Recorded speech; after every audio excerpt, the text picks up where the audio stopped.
मैं बहुत ही संक्षिप्त में अपनी बातें कह करके मैं सभी सम्मानित नेताओं को जो है आपके बीच प्रस्तुत करना चाहता हूं। यह लड़ाई बिहार से शुरू हुई है और ये बिहार जो है बदलाव की धरती रही है।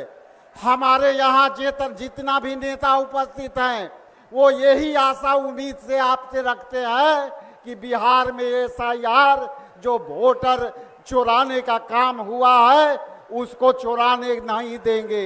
इन्हीं सामने साथ मैं सम्मानित मुकेश साहनी जी से आग्रह करता हूं कि मंच पर आकर के स्मृति सभा को संबोधित करें। आदरणीय मुकेश साहनी जी।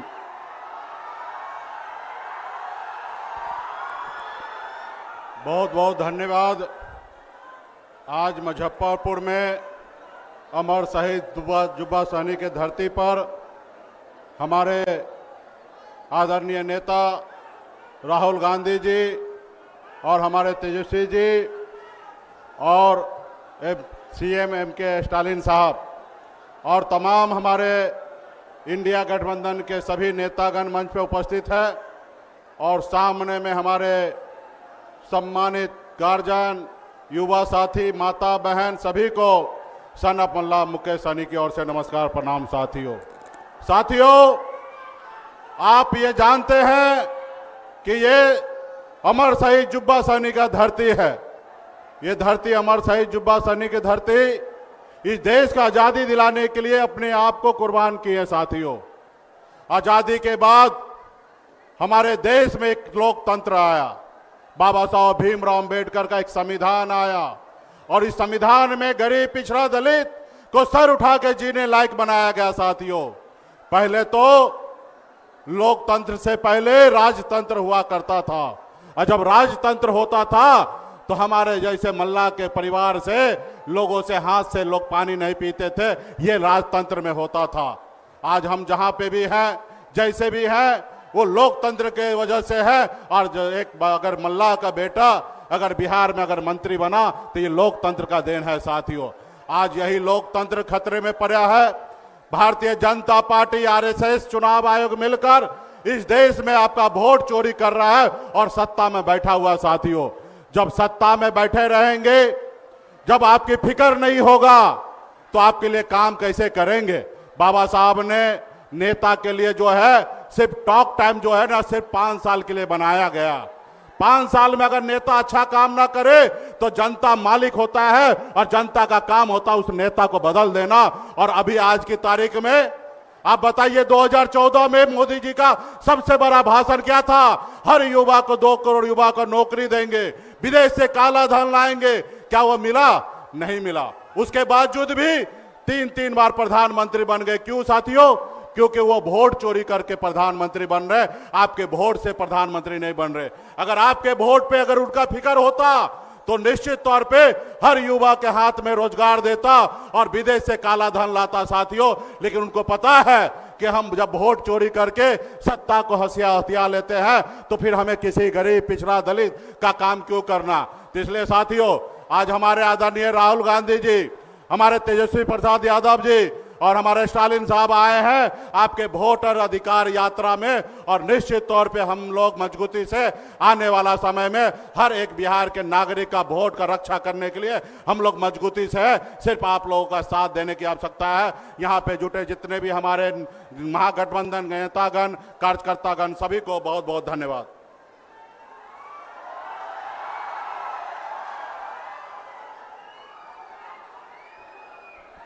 अब मैं सम्मानित दीपांकर भट्टाचार्य जी को आमंत्रित करता हूं कि सभा को संबोधित करें।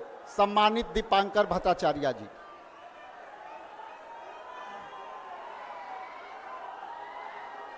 इस मंच पर मौजूद देश के नेता प्रतिपक्ष राहुल गांधी जी, हमारी इस यात्रा में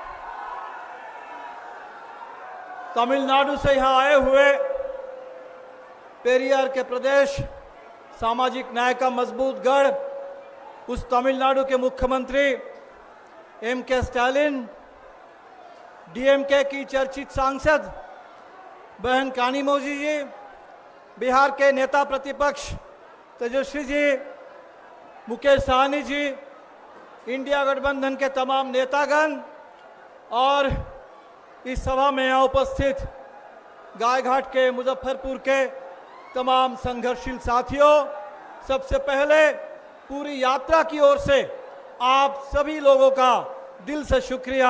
आप सभी लोगों को जय भीम, लाल सलाम। 17 अगस्त को जब सासाराम से हम लोगों ने यात्रा शुरू की थी तो हमने कहा था कि ये यात्रा सिर्फ नहीं है, ये पूरे इस दौर के लिए एक बड़े जन आंदोलन का आगाज हो रहा है। और हमने देखा कि धीरे धीरे ये आंदोलन की जो गूंज है, जो इसका नारा है, वोट चोर गद्दी छोर, ये नारा पूरे देश में गूंजने लगा है और ये बिहार के इस आंदोलन की एक बहुत बड़ी सफलता है। जब एसआईआर शुरू हुआ तो कुछ लोगों ने सोचा था कि बड़े आराम से बिहार के कम से कम 20% लोग जो मजबूरी में बाहर जाने के लिए, पलायन करने के लिए, बाहर जाकर के वहां रोजगार पाने के लिए मजबूर हैं, उन तमाम लोगों को बाहरी बता करके उनका नाम काट दिया जाएगा। बिहार के बहुत सारे जिंदा नौजवानों को मुर्दा घोषित कर दिया जाएगा, महिलाओं का नाम काट दिया जाएगा। ये जो इतनी बड़ी साजिश थी, इस वोट बंदी के खिलाफ आप लोगों ने आंदोलन शुरू किया। 9 जुलाई को पूरे बिहार में चक्का जाम आपने किया और फिर जब से राहुल जी ने 2024 के चुनाव में बेंगलुरु सेंट्रल के महादेवपुरा में 1 लाख फर्जी वोटर के उस घोटाले का खुलासा किया तो ये पूरे देश में वोट बंदी से शुरू करते हुए वोट चोरी के खिलाफ एक बहुत बड़े जन आंदोलन में तब्दील हो गया। आज इसी यात्रा में हम लोग चल रहे हैं और पूरे बिहार में हमारे बीच में यही संदेश हर जगह हमें पहुंचाना है कि इस वोट चोरी को हर कीमत पर रोकना है। महाराष्ट्र में चुनाव चुराया, हरियाणा में चुनाव चुराया, लेकिन बिहार इस चोरी को कतई बर्दाश्त नहीं करेगा। इस पूरे चोरी की, वोट चोरी की साजिश, चुनाव को चुराने की साजिश को बिहार नाकाम कर देगा। यह संकल्प हम लोग लेने के लिए आए हैं। 20 साल से नीतीश जी की सरकार चल रही है और पूरे रास्ते में हम लोग देख रहे हैं, बातें होती है विकास की, बातें होती है सुशासन की, लेकिन पूरे बिहार में चरम भ्रष्टाचार, अपराधियों का राज और विकास के नाम पर तमाम गरीबी, बेरोजगारी, कर्ज का बोझ और जन विरोधी योजनाएं। रास्ते में बहुत सारे साथी मिलते हैं, ज्ञापन देते हैं। अभी आपके गायघाट पे जब हम लोग आ रहे हैं तो उसी समय हमने देखा कि बागमती में जो बांध निर्माण की परियोजना है और इसके खिलाफ लंबे समय से हमारे गायघाट के, मुजफ्फरपुर के किसान जो संघर्ष कर रहे हैं, उस संघर्ष मोर्चे की ओर से भी हमें ज्ञापन मिला। अजीब बात है कि बिहार में जहां इंद्रपुरी जलाशय की मांग कर रहे हैं लोग, सोन के इलाके में, सोन नहर में पानी नहीं है, सोन नदी सूख रही है, वहां जलाशय नहीं बन रहा है, लेकिन इस पूरे इलाके में जहां लोग बांध परियोजना के विरोध में संघर्ष कर रहे हैं, गांव के गांव डूब जाएगा, वहां जाकर के जबरदस्ती भ्रष्टाचार के लिए इस योजना को थोपा जा रहा है। इस अन्याय के खिलाफ बिहार लड़ेगा। आने वाला चुनाव बिल्कुल बदलाव का चुनाव है। इस सरकार को बदल देना है बिहार के अंदर। जिस सरकार ने बिहार के साथ विश्वासघात किया, मोदी जी और नीतीश जी, अब तो नीतीश जी को सामने रख करके मोदी जी सरकार चला रहे हैं। ये नरेंद्र मोदी की सरकार है, भारतीय जनता पार्टी की सरकार है। डबल इंजन ने विश्वासघात किया है और इसीलिए इस चुनाव में इस सरकार को हमें निश्चित तौर पर बदल देना है। हमने देखा कि आज इस यात्रा के साथ पूरे बिहार की उम्मीद जुड़ गई है। वोट चोरी के खिलाफ, चुनाव चोरी के खिलाफ, भ्रष्टाचार के खिलाफ जबरदस्त लोगों में गुस्सा और साथ ही साथ बिहार को और बिहार की सरकार को बदलने का संकल्प है। गायघाट और पूरे मुजफ्फरपुर के तमाम संघर्षशील साथियों को फिर एक बार सलाम। इस पूरे जज्बे को बनाए रखिए, इसको आगे बढ़ाइए। बहुत बहुत शुक्रिया। इनकलाब जिंदाबाद, इंडिया गठबंधन जिंदाबाद।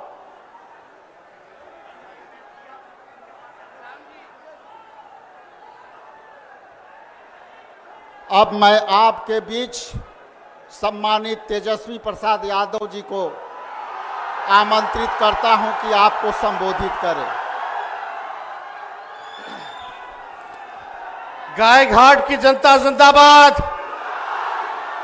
मंच पे आदरणीय राहुल गांधी जी, तमिलनाडु के मुख्यमंत्री एम.के. स्टालिन साहब, उनके साथ आए कनिमोझी जी, मंच पर उपस्थित दीपांकर जी, मुकेश सहनी जी, पप्पू यादव जी, मनोज झा जी, साहनी साहब, अखिलेश सिंह जी, संजय यादव जी, ललित यादव जी, इसराइल मंसूरी साहब, निरंजन जी और सभी माननीय विधायकगण और कांग्रेस के पीसीसी राजेश राम जी, गायघाट मुजफ्फरपुर से आए हुए सभी लोगों को तेजस्वी प्रणाम सलाम करता है।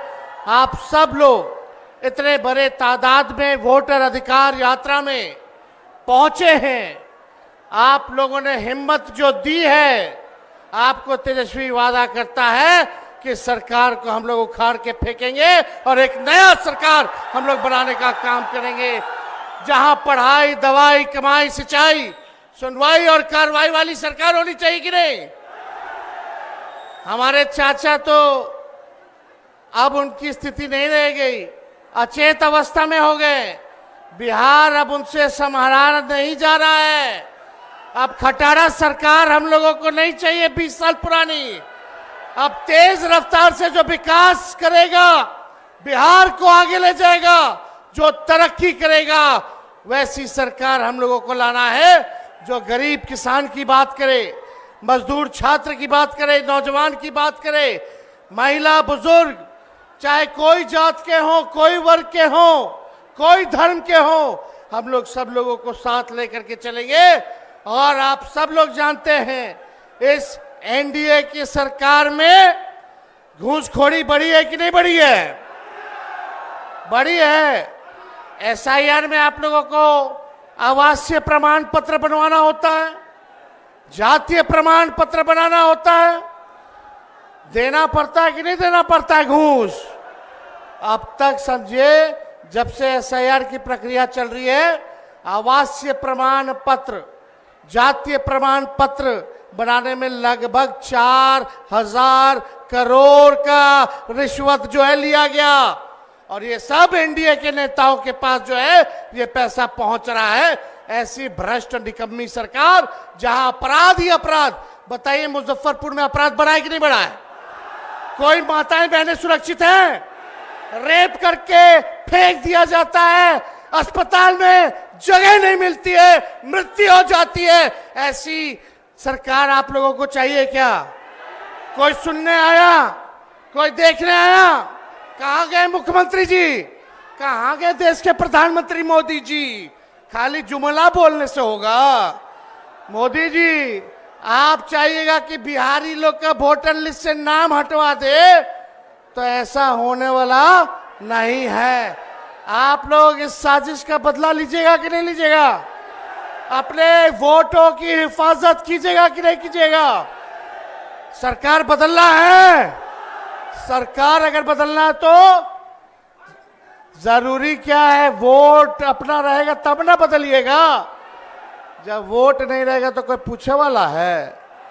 पहले वोटर लिस्ट से नाम काटेगा, फिर राशन कार्ड से नाम काटेगा, उसके बाद पेंशन से नाम काटेगा।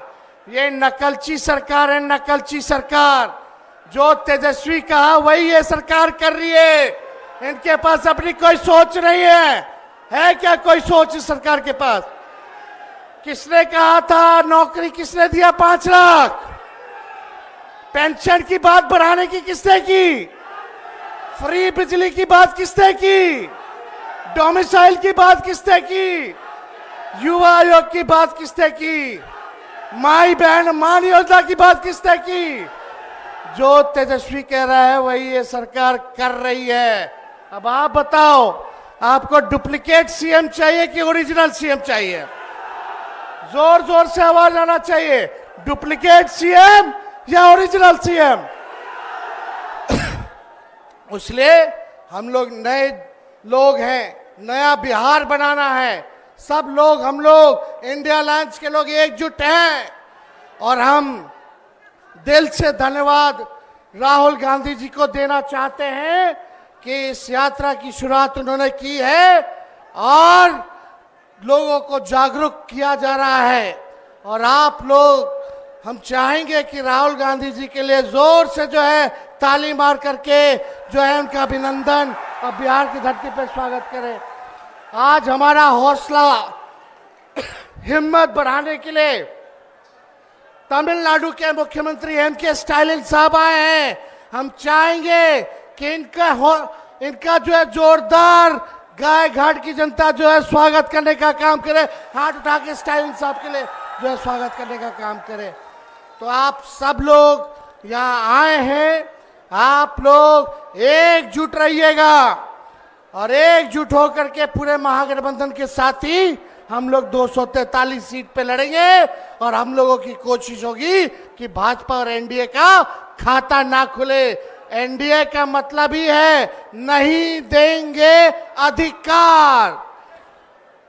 इसलिए आप सब लोगों का तहे दिल से हम स्वागत को धन्यवाद दे। एक बार मेरे साथ जोर से नारा लगाओगे?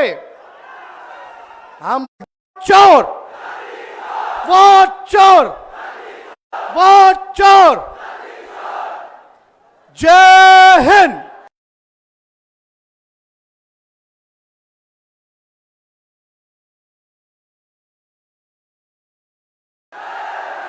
जय बिहार। बहुत बहुत धन्यवाद।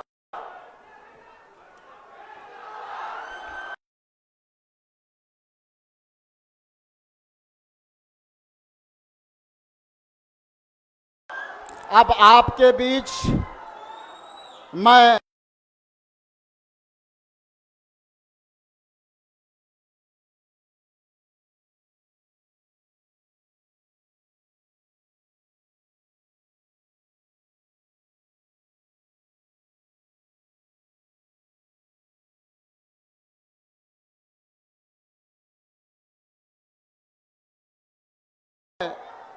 I request Honorable Chief Minister of Tamil Nadu M.K. Stalin साहब से रिक्वेस्ट करता हूं कि प्लीज एड्रेस इन पब्लिक। बहुत बहुत धन्यवाद।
வாக்காளர் அதிகார யாத்திரை நடத்தக்கூடிய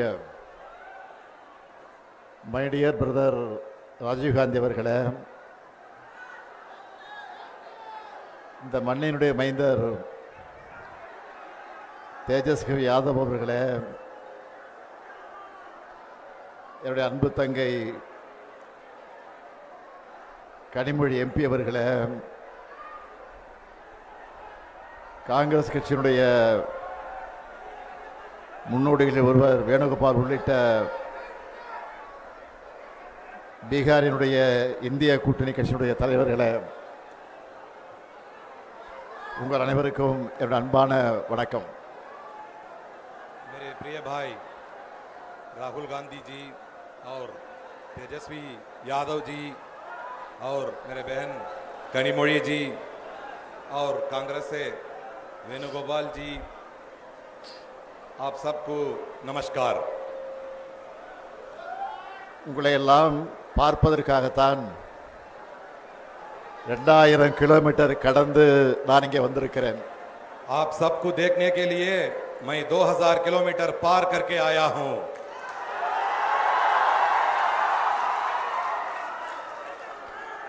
சமூக நீதி, மதச்சார்பின்மை ஆகியவற்றோட அடையாளம் அவர். सामाजिक न्याय और धर्मनिरपेक्षता, यही लालू प्रसाद यादव जी की पहचान है. பீகார் என்றாலே மரியாதைக்குரிய லாலு பிரசாத் யாதவ் அவர்கள்தான் எல்லோருக்கும் நினைவுக்கு வருவார். बिहार के नाम आते ही हमें माननीय लालू प्रसाद यादव जी याद आते हैं.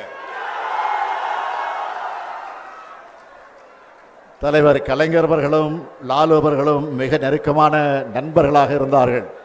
हमारे नेता कलंजर करुणानिधि जी और लालू जी बहुत घनिष्ठ मित्र रहे.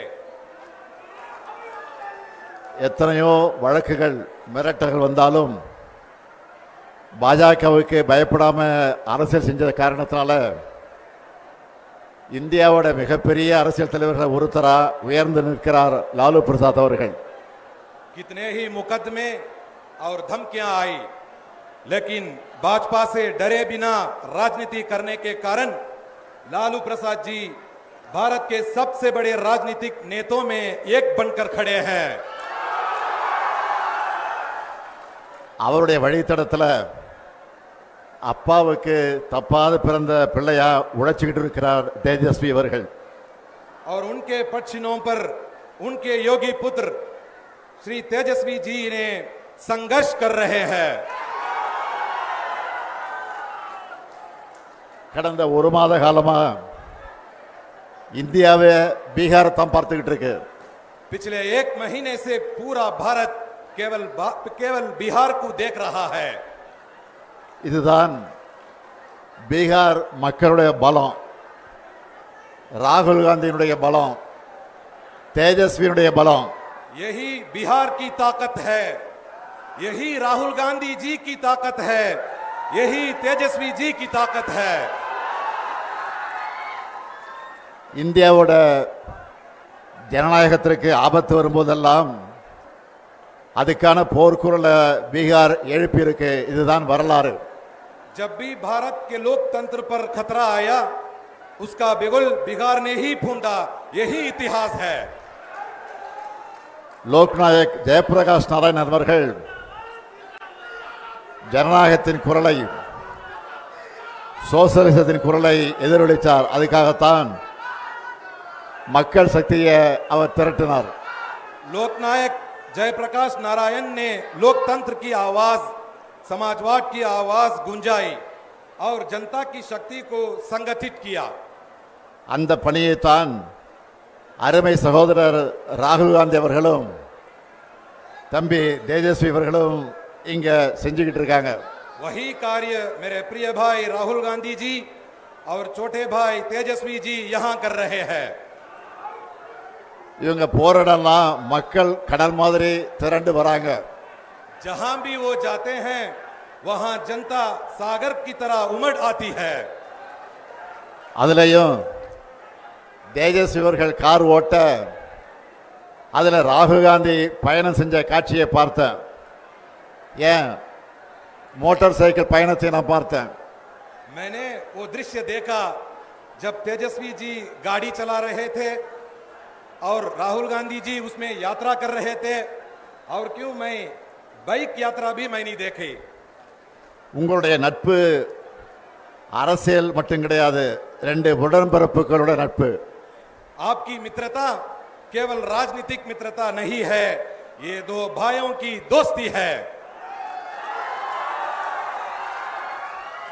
ஜனநாயகத்தை காக்க மக்கள் நலனுக்காக நீங்க ஒன்று சேர்ந்திருக்கீங்க.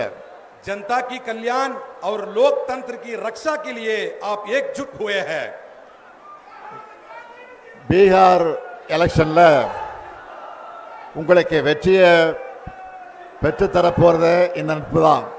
यही मित्रता आपको बिहार चुनाव में जीत दिलाने वाली है।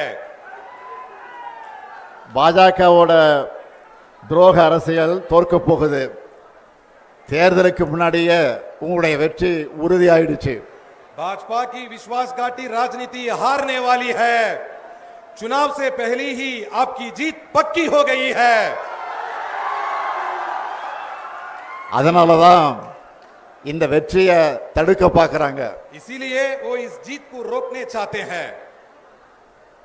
நியாயமா முறைப்படி வாக்குப்பதிவு நடந்தா பாஜக கூட்டணி தோத்துடும்னு மக்களான உங்களை வாக்களிக்க விடாம தடுக்கிறாங்க. अगर निष्पक्ष और सही तरीके से मतदान हुआ तो भाजपा गठबंधन हार जाएगा। इसलिए जनता को मतदान से रोकने का षड्यंत्र रचा जा रहा है। தேர்தல் ஆணையத்தை கீ கொடுத்தா ஆடுற பொம்மையா மாத்திட்டாங்க. चुनाव आयोग को वो रिमोट से चलने वाली खटपुतली बना चुके हैं।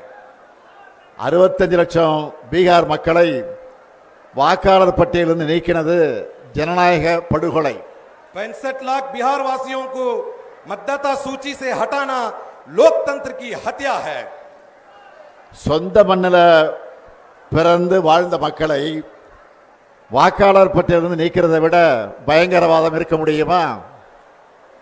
अपने ही जन्मभूमि में जहां लोग रहते हैं उन्हें मतदाता सूची से हटाना क्या ये आतंकवाद से भी खतरनाक नहीं है? எல்லா அடையாள அட்டைகளை வச்சிருந்தாலும் அவங்கள அட்ரஸ் இல்லாதவங்க போல ஆக்குறது அழித்தொழிப்பு தானே. सभी पहचान पत्र होने के बावजूद उन्हें पता नहीं है ऐसा दिखाना क्या ये विनाश नहीं है? சகோதரர்கள் ராகுலும் தேஜஸ்வியும் பெறப்போற வெற்றியை தடுக்க முடியாத பாஜக கொல்லைப்புற வழியா இந்த வேலையை பார்க்குது. मेरे भाइयों, राहुल जी और तेजस्वी जी की जीत को रोक ना पाने वाली भाजपा अब गुप्त रास्तों से ये काम कर रही है। இதுக்கு எதிரா என்னோட சகோதரர்கள் முன்னெடுத்துள்ள இந்த போராட்டத்தை வாழ்த்துறதுக்காகத்தான் நான் இங்க வந்திருக்கிறேன். इसी अन्याय के खिलाफ मेरे भाइयों ने जो आंदोलन छेड़ा है उसे समर्थन देने के लिए मैं तमिलनाडु से आया हूं।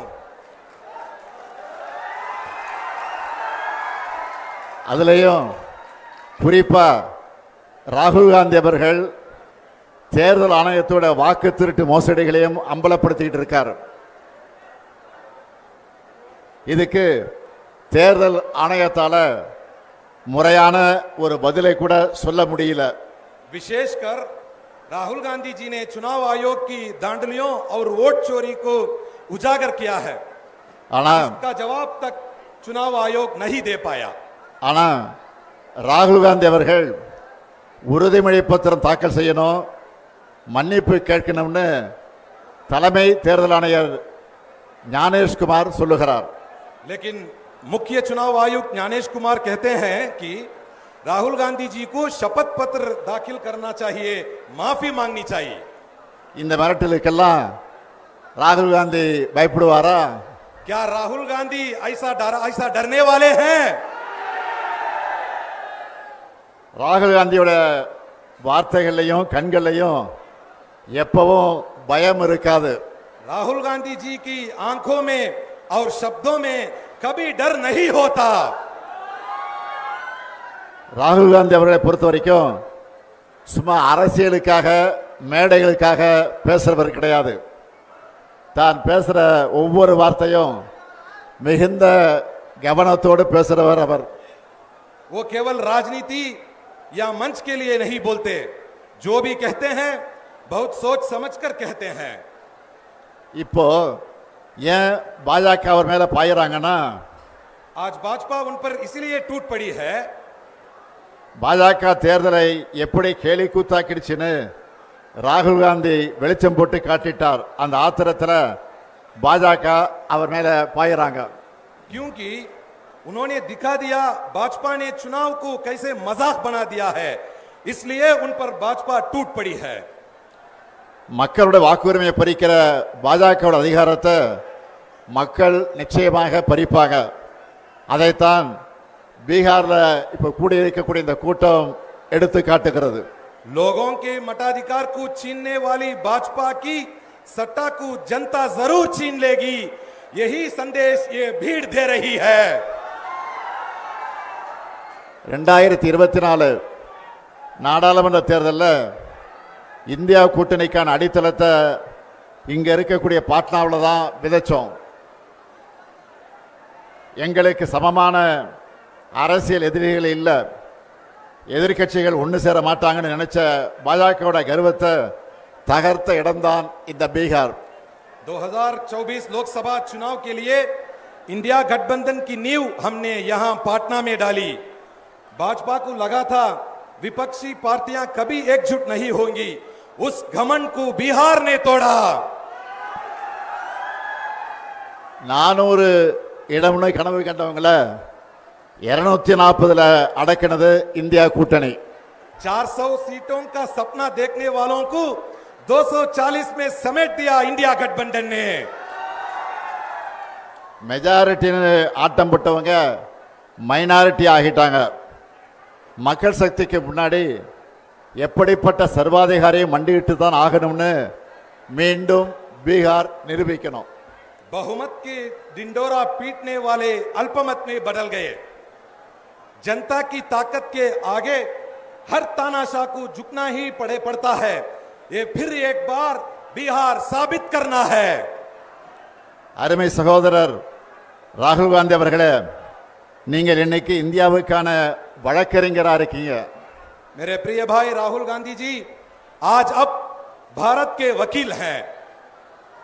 உங்களால இந்திய மக்களுக்கு நீதி கிடைக்கும், இந்தியாவில் ஜனநாயகம் தழைக்கும்.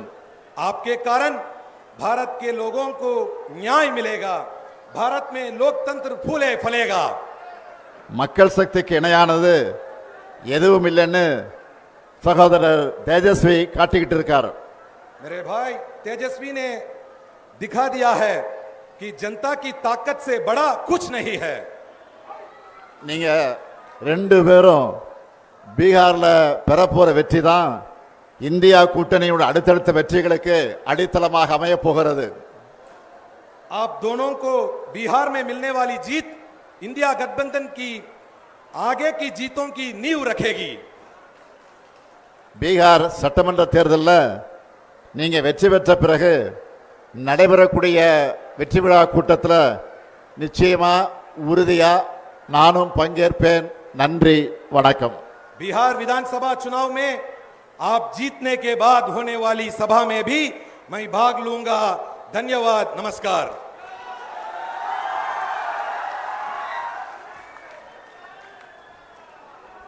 Thank you so much MK Stalin साहब।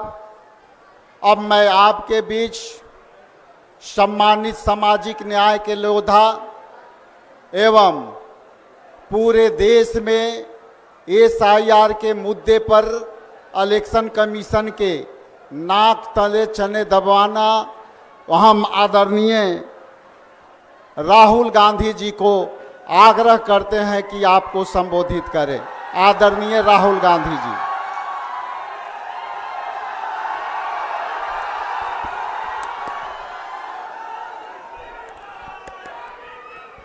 स्टालिन जी, तेजस्वी यादव जी, KC वेणुगोपाल जी,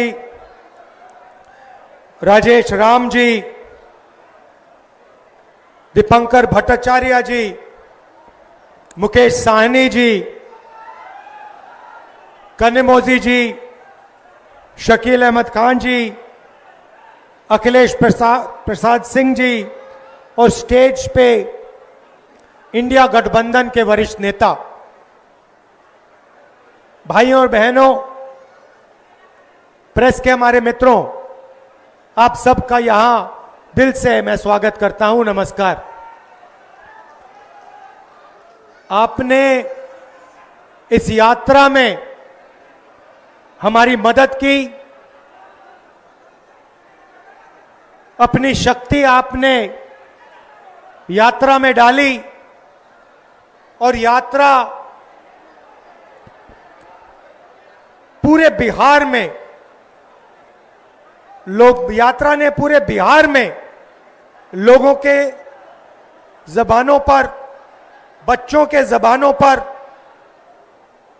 एक नारा, वोट चोर, वोट चोर। अभी मैं आ रहा था, छोटे छोटे बच्चे थे, छोटा सा ग्रुप था, मैं वहां से निकला, मेरी ओर देखा और कहा, नरेंद्र मोदी वोट चोर। छोटे बच्चे, 6-6 साल के बच्चे अब बात समझ गए हैं कि हिंदुस्तान में वोट चोरी की जा रही है। अब देखिए, कुछ समय पहले अमित शाह ने कहा कि बीजेपी 40-50 साल अब राज करेगी। याद है आपको? अब राजनीति में कल क्या होगा किसी को नहीं मालूम, मगर अमित शाह को 40 साल की राजनीति मालूम है। कैसे? वोट चोर। इलेक्शन आता है, ओपिनियन पोल आते हैं और उसमें ओपिनियन पोल, हमारे जो मीडिया वाले हैं, कहते हैं, हरियाणा में कहा कि कांग्रेस पार्टी जीतेगी। नरेंद्र मोदी और अमित शाह कहते हैं बीजेपी जीतेगी और आंकड़े देते हैं 300 पार। 2014 में, 2019 में ओपिनियन पोल कुछ और कह रहे थे। नरेंद्र मोदी जी 2019 के चुनाव के बाद रिजल्ट आने से पहले प्रेस कॉन्फ्रेंस करते हैं, कहते हैं 300 सीटें आएंगी। हिंदुस्तान के सारे पोलस्टर कुछ और कह रहे हैं, ओपिनियन पोल कुछ और कह रहे हैं। नरेंद्र मोदी कहता है 300 सीट आएंगी। कितनी आई? 300 आई। क्यों? वोट चोर। भाइयों और बहनों, सच्चाई है कि यह पहले गुजरात में शुरू हुआ। यह 2014 से पहले गुजरात में शुरू हुआ और 2014 में नेशनल लेवल पे ये लोग इसको लाए। गुजरात मॉडल आर्थिक मॉडल नहीं है, गुजरात मॉडल वोट चोरी करने का मॉडल है। और इस मॉडल को ये 2014 में नेशनल लेवल पे लाए। आप देखिए, मध्य प्रदेश का चुनाव चोरी किया, हरियाणा का किया, महाराष्ट्र का किया। हम कुछ बोलते नहीं थे क्योंकि सबूत नहीं था, मगर महाराष्ट्र में सबूत मिल गया। इन्होंने कुछ ज्यादा कर दिया। लोकसभा में हमारा गठबंधन जीतता है, 4 महीने बाद असेंबली इलेक्शन होता है, हमारे गठबंधन जमीन पे दिखता ही नहीं है, खत्म। फर्क क्या था? फर्क था कि लोकसभा में जितने वोट हमें मिले उतने ही हमें विधानसभा में मिले। इलेक्शन कमीशन ने लाखों वोट जोड़े, तकरीबन 1 करोड़ वोट लोकसभा के बाद जोड़े। वो सारे के सारे वोट बीजेपी के खाते में जाते हैं और उन वोटों से बीजेपी चुनाव जीतती है। हमने इलेक्शन कमीशन से पूछा, हमें वोटर लिस्ट दीजिए, कहते नहीं देंगे। हमने कहा वीडियोग्राफी दिखाइए, कहते नहीं देंगे। और उसके बाद कानून बनाते हैं कि 45 दिन में वीडियोग्राफी खत्म कर दो, डिस्ट्रॉय कर दो। तो फिर हमने क्या किया? हमने एक टीम को कर्नाटक में माधेपुरा विधानसभा में हमने उनसे कहा कि देखिए, आप थोड़ी गहराई में जाइए। मैं उन लड़कों का धन्यवाद करना चाहता हूं। 4-6 महीने 16-16 घंटे उन्होंने काम किया। मैं बताता हूं क्या किया। इलेक्शन कमीशन ने हमें पोलिंग के टाइम लिस्ट देते हैं, कागज की लिस्ट, 200 किलो कागज, 8 फुट ऊंची गड्डियां कागज की। हर लिस्ट को, एक चेहरे को लाखों चेहरों से मिलाया, एक चेहरे को लाखों फोटो से मिलाया, एक नाम को लाखों नामों से मिलाया और सच्चाई निकाली। भाइयों और बहनों, माधेपुरा असेंबली में, मैं लोकसभा की बात नहीं कर रहा हूं, एक असेंबली में 1 लाख फर्जी वोटर मिले। कोई 4-5 बार वोट कर रहा है, अलग अलग पोलिंग बूथ पे नाम है। एक घर में 70-80 लोग हैं, एक बेडरूम का घर है, हमने लोग वहां भेजे, वहां पे 4 लोग रहते हैं। हमने पूछा, भैया ये 70 लोग कौन है? ऐसे कोई नहीं है यहां पे।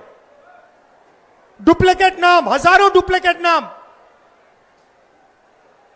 1 लाख फर्जी वोट। भाई और बहनों, माधेपुरा में 7 असेंबली है, 6 में कांग्रेस जीतती है। जहां पे 1 लाख फर्जी वोट थे, वो सारे के सारे बीजेपी को गए। और एक असेंबली में 1 लाख वोट से बीजेपी जीतती है और पूरी लोकसभा को ले जाती है। भाइयों और बहनों, यह सिर्फ कर्नाटक सेंट्रल में नहीं हुआ है, यह हिंदुस्तान में 70-80 सीटों में किया गया था। और मैं आप इसको स्टेज से बता रहा हूं, हमने काम शुरू कर दिया है। माधेपुरा पहला कदम है। हम आपको दिखाएंगे कि असेंबली इलेक्शन चोरी किए जा रहे हैं, हरियाणा चोरी किया गया, महाराष्ट्र चोरी किया गया, लोकसभा चोरी की गई।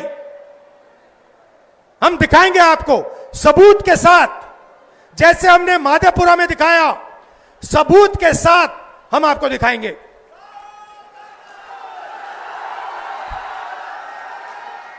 और ये वोट चोरी क्यों की जा रही है? आप देखिए, ये संविधान जो है, ये अंबेडकर जी का संविधान है।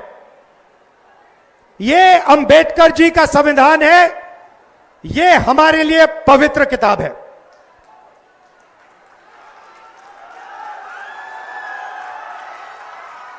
इसको दुनिया की कोई शक्ति नहीं छू सकती है। इसमें लिखा है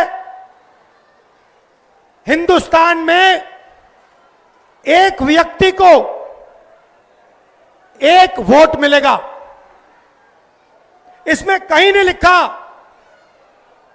कि एक व्यक्ति को 2 वोट मिलने चाहिए, 3 मिलने चाहिए, 5 मिलने चाहिए और दूसरे को वोट मिलना ही नहीं चाहिए।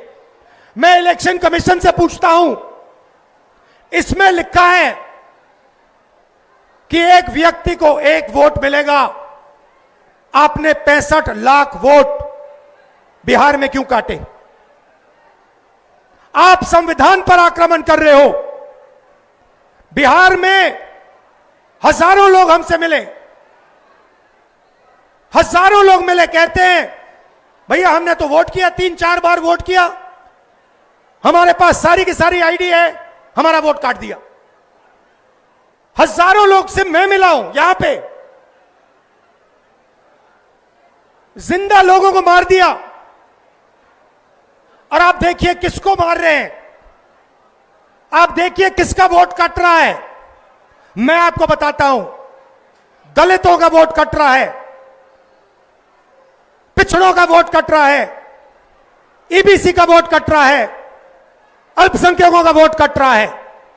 मतलब हिंदुस्तान के गरीब लोगों का वोट कट रहा है। अंबानी का नहीं कट रहा, अदानी का नहीं कट रहा, हिंदुस्तान के गरीब लोगों का वोट कट रहा है, क्योंकि वो नहीं चाहते कि आपकी आवाज सुनाई दे। वो नहीं चाहते कि आप अपनी जमीन की रक्षा कर पाओ। वो नहीं चाहते कि आप पेपर लीक के सामने खड़े हो पाओ।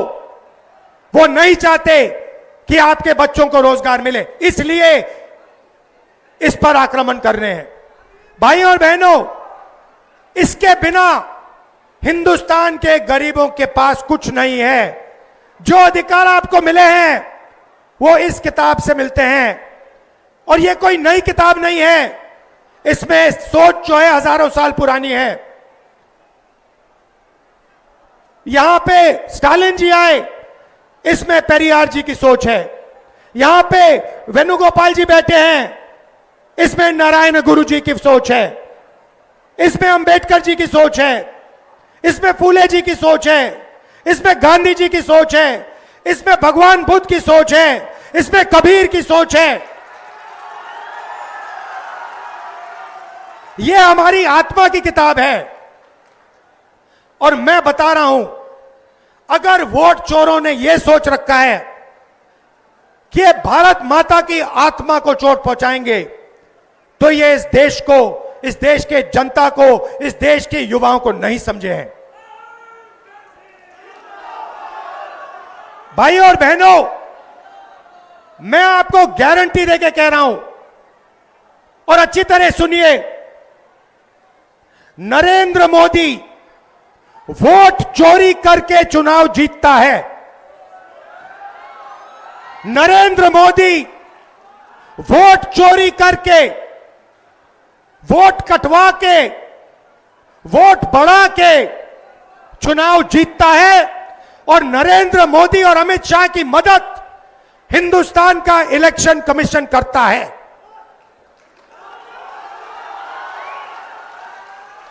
और सुनिए, 2023 में जब हमें बात समझ आनी शुरू हुई, जब हमें सबूत मिलना शुरू हुआ, एक नया कानून आता है।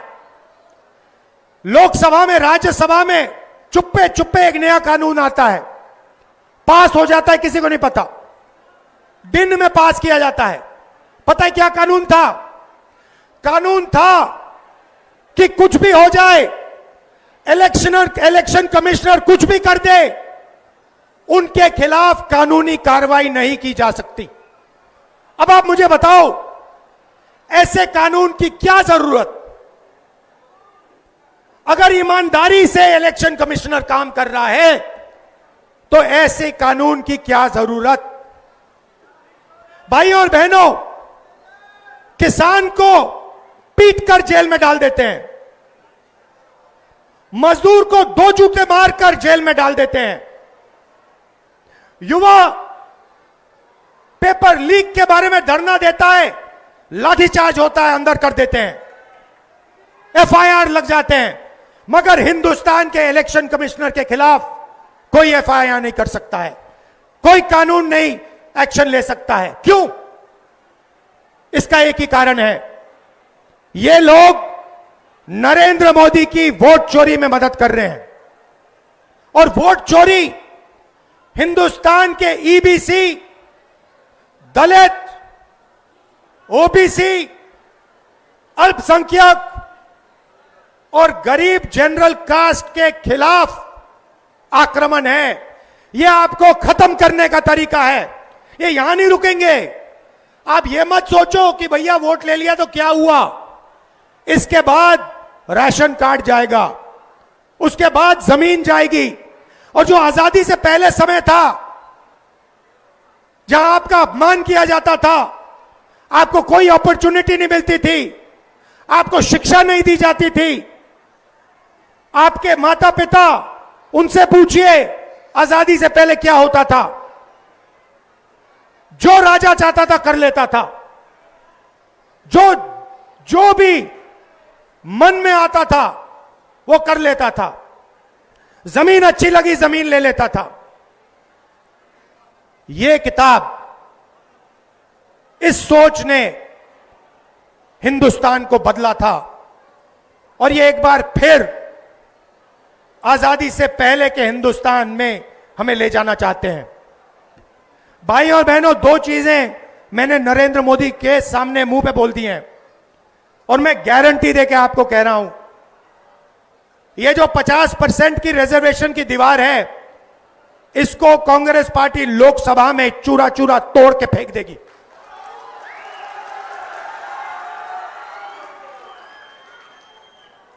इसका चूरा बना के हम परे कर देंगे। भाई और बहनों, कॉर्पोरेट इंडिया देखिए, मीडिया देखिए। मैं आपसे पूछना चाहता हूं, हिंदुस्तान के बड़े बड़े एंकर्स हैं, टीवी पे आते हैं, आप इन सबको जानते हो। मुझे इनमें से एक ओबीसी, एक ईबीसी, एक दलित नाम बता दो। मुझे एक नाम बताओ। मीडिया में दलित नाम बताओ, ओबीसी नाम बताओ, ईबीसी नाम बताओ, कहां है? आदिवासी नाम बताओ, कहां है? एक भी नहीं है। और ये नैरेटिव बनाते हैं। आप देखना, यहां पे करोड़ों लोग आए हैं यात्रा में, मीडिया कुछ नहीं दिखाता, कुछ नहीं दिखाता। ट्रंप ने आज कहा, सुनिए, ट्रंप ने आज कहा कि जब हिंदुस्तान पाकिस्तान का युद्ध हो रहा था, मैंने फोन उठाया और नरेंद्र मोदी से कहा कि सुन, ये जो तू कर रहा है इसको 24 घंटे के अंदर बंद कर। और नरेंद्र मोदी ने 24 घंटे में नहीं, 5 घंटे में सारा का सारा रोक दिया।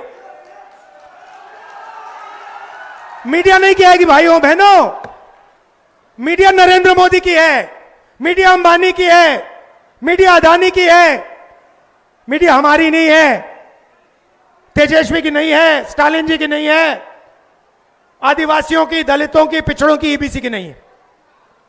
मीडिया छोड़िए, कॉर्पोरेट इंडिया देखते हैं। अदानी, अंबानी, टाटा, बिरला,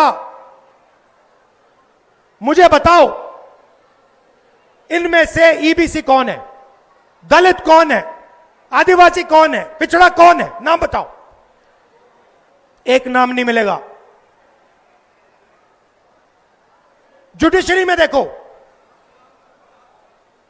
आदिवासी नाम, दलित नाम, पिछड़ों का नाम बता दो, एक नहीं मिलेगा। प्राइवेट अस्पतालों की मालिक की लिस्ट निकालो, वहां नहीं मिलेगा। शिक्षा की संस्था, यूनिवर्सिटी, कॉलेजेस, इनकी लिस्ट निकालो, वहां नहीं मिलेगा। 90% हिंदुस्तान कहीं है ही नहीं। इसीलिए ये वोट चोरी कर रहे हैं, क्योंकि ये जांच, जिस दिन आपकी आवाज सुनाई दे गई, हिंदुस्तान बिल्कुल बदल जाएगा। इसीलिए दूसरी बात मैंने नरेंद्र मोदी से कही, सामने जाति जनगणना हिंदुस्तान में होगा, दूध का दूध, पानी का पानी होगा।